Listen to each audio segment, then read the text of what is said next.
행복한 삶과 마무리 장례닷컴입니다. 저는 장례 현장에서 수백 분 이상의 고인과 유족을 대면하여 왔습니다.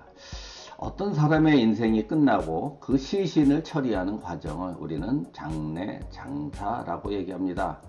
그러나 장례를 치렀다고 해서 모든 게 끝나지 않는다는 것입니다. 자, 죽기 전후에 이 자신의 삶을 깔끔하게 정리하고 장례식장에 오신 고인을 본 적이 저는 거의 없습니다. 거의 모두가 어쩌다가 죽어서 장례식장에 오신 거죠. 자, 사람은 누구를 막론하고 시한부 인생을 살아갑니다. 언젠가는 죽을 것을 다 알면서도 죽음 준비를 왜 하지 않을까요? 그 이유는 죽기 싫거나 죽음을 부정하고 싶은 거겠죠. 그런데 죽으면 모든 게 끝나는 것일까요? 그렇지 않다는 것입니다. 생전에 이 나의 흔적을 알지도 못하는 가족이 전전긍긍하며 마무리를 해야 한다는 것입니다. 하다못해 이 살던 집을 이사해도 정리할 것이 한두 가지가 아니죠. 그런데 이 평생 살던 이승에서 저승으로 이사를 하고 떠나는데 준비할 것이 한두 가지가 아닐 거라 생각이 듭니다. 그런데도 이 아무 준비 없이 떠난다는 것은 저는 말도 안 된다고 생각을 하고 있습니다.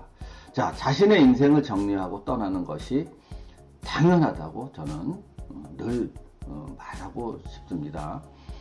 나이가 많아서 죽을 날이 얼마 남지 않아도 죽음을 준비하지 않습니다. 병이 들어 시한부 인생을 살아도 삶에 대한 애착만큼 죽음 준비는 잘 하지 않습니다. 간혹 죽음 준비를 하는 사람도 있지만 죽음에 임박해서야 준비를 하고 결국 고작 할 수 있는 것이 유언장 작성 정도라고 저는 보고 있습니다. 그럼 죽음 준비를 어떻게 해야 할까요? 자, 내 삶을 좀 기록으로 남기고 가족에게 내가 누구인지 알게 해주는 것입니다. 즉 자신의 인생을 어떤 노트 이렇게 좀 세세히 되도록 적어두는 것이죠. 자, 나이가 많거나 적거나 모두에게 필요합니다. 뭐 나이가 젊어서 작성하다가 뭐 매년 또는 몇 년에 한 번씩 적다 보면 뭐 죽을 날이 오겠죠. 자, 디지털 시대에 이런 것이 왜 필요하냐고 얘기하는 사람도 있습니다. 그러나 제가 실제로 장례 현장에서 경험한 일들 중에 다음과 같은 일들이 있습니다. 자, 고인이 돌아가셨을 때 고인의 핸드폰 비밀번호에 잠겨서 고인의 지인에게 부고를 못해서 장례식 때 알리지 못한 경우 많이 봤고요.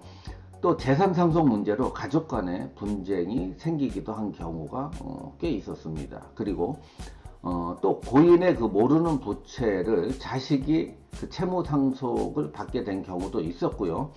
또 요즘에 많이 하는 그 온라인 금융 투자 사실을 몰라서 거액인데 그 가족이 찾지 못하는 경우도 있었습니다. 그리고 요즘에 중요한 일이죠. 그 사전 연명 의료 의향서를 작성하지 않아서 가족 간의 혼란과 분란을 겪는 경우도 저는 봐왔습니다. 그런데도 이 정작 자신의 죽음을 계획하고 준비하는 사람은 극소수였다는 것이죠. 자, 자신이 기록하지 않으면 누구도 모르는 이 나의 삶, 평생을 살면서 자신의 인생 설명서 하나쯤은 남기고 가야 되는 것 아니겠습니까? 언젠가는 죽음을 맞이하게 될 것이고 어떻게 자신의 마지막을 정리할 것인지 자신이 세상을 떠났을 때 가족들에게 꼭 필요한 유산이 될 것이고 그것이 정녕 가족을 위한 일일 것이라 저는 생각하고 있습니다. 오늘도 구독, 좋아요 잊지 마시고 다음 시간에 뵙겠습니다. 감사합니다.